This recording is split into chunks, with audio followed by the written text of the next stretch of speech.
Good morning, everybody. Welcome to Advisory. I hope you guys are all doing well. We've survived 2 weeks of STAR testing. Congratulations to those of you that got that done the last couple of weeks. And in continuing with our conversation from last week, today we're going to be talking about how to get a job. Getting a job as a teenager can be a very fun experience, getting your own money. Jobs can also give you an important experience when it comes to having a job and working with different types of people in general. So today we're going to be talking about how to get a job. Most specifically, we're going to be focusing on jobs that teenagers can have. But these are skills that you can take to any future job search, and it's a good idea to get started on these skills now. So the first step may be obvious. In order to get a job, you have to fill out applications. And a lot of the times you have to fill out a lot of them because you want to cast a wide net. If you're laser focused on one job that you want and you put all of your energy into getting that one job, and then you don't get it, then you have to start the whole process over. And so at the beginning of trying to get a job, filling out as many applications, whether it's in person or online, is a good idea. Another way that I've gotten a lot of my jobs over the years is simply walking up to people where you want to work and asking if they're hiring. Sometimes they'll advertise that they are hiring, but a lot of the times they need help and they might be in the process of looking for someone. And if you just walk in and ask, sometimes that can work too. Or at least they can get you started on the process for applying and getting hired on the job. But it's especially a good idea to follow up with a business after you've already filled out an application online or in person. If you just fill out an application and then send it and then just sit and wait, then you might be sitting and waiting for a long time. So it's a good idea to also go up to people and have conversations with them when it comes to whether or not they're hiring and whether or not you would be a good fit for the job. Especially at your age, you want to make sure that you understand the job requirements, all right? Is this a job that a teenager who is in school could have and could balance? Do they need some sort of resume, which you may not have work experience, but you have maybe academic experience or extracurricular experience, volunteer experience that you could put in a simple resume? You also want to find out whether or not the business requires that you have a state ID or a government-issued ID of some sort. It doesn't have to be a driver's license. A lot of the times it can be a passport or it can be just a non-driver state ID. But just make sure you know what the requirements of the job are before you spend too much time and energy applying for that job. Okay, so say that you have gotten a job interview and you have a meeting with the manager or with whoever might be hiring you.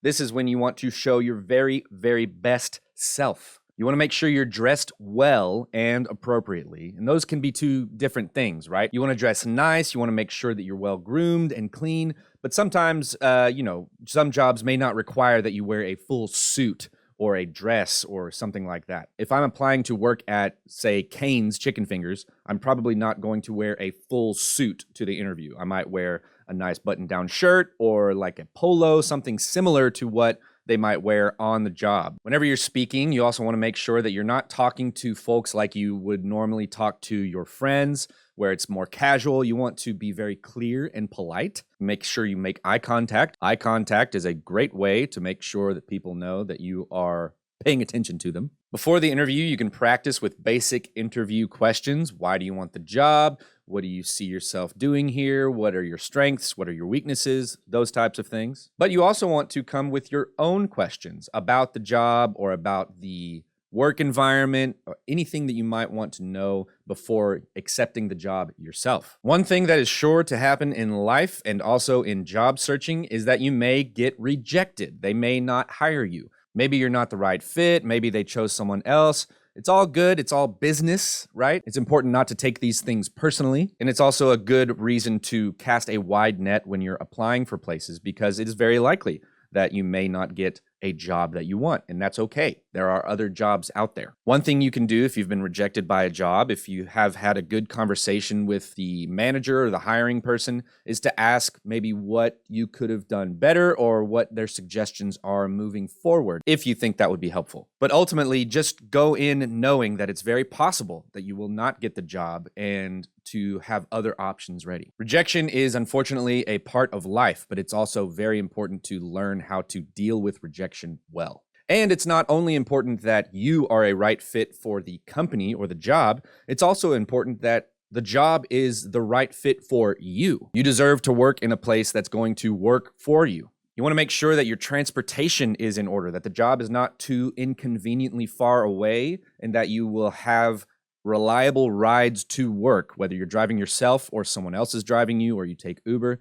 Just making sure that you have a reliable source of transportation to get you to the job on time every shift. And this is a Mr. Hall video, so it wouldn't be right for me to go without mentioning that you want to have kind, understanding people that work with you. You want to make sure that the work environment is peaceful and kind, that your coworkers are kind, and that your managers are understanding, especially when you're in school and have other responsibilities outside of work. If you have a manager that is constantly putting too many hours on your schedule, or if they are not listening to you whenever you say you need time off for school things or for other important things, it may not be a good fit. My first job ever was at Jack in the Box, and I worked at it for a few months, and my managers were buttheads. They were not nice people. They were not kind to me, and I got really sick of dealing with it. And one time I came home from the job in tears because of how poorly they were treating me, and my mom just looks at me and she just goes, "You know you can quit, right?"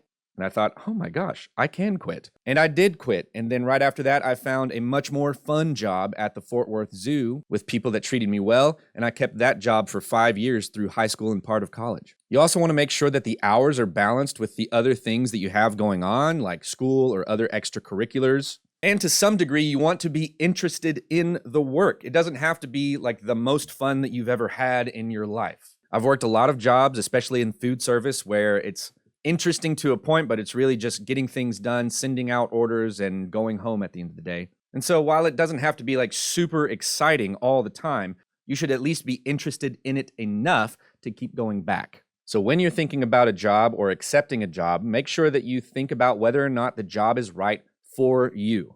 So those are the basics. What I want you to do now is go into the discussion on the next slide. And I want you to talk to your teachers about job experiences that they have had, especially about applying, interviewing, and either getting accepted or rejected for different jobs. Teachers, I want you to share whatever you're comfortable with sharing in terms of your past job experiences. And what are the experiences that you've had with getting out of a job that wasn't a good fit? If you've ever quit or left a job that wasn't good for you, you can tell them about that. And then here, if there are any students that have had jobs or have jobs right now, you can also answer those 2 questions up top about your experiences. Then I want everybody to go online and do some research. Think about 2 or 3 places that sound interesting to work at and look into their application and hiring process. Look into what it might take to get that job. And if you're feeling really crazy, If you're feeling really bold, you can go ahead and apply for a job. Just apply.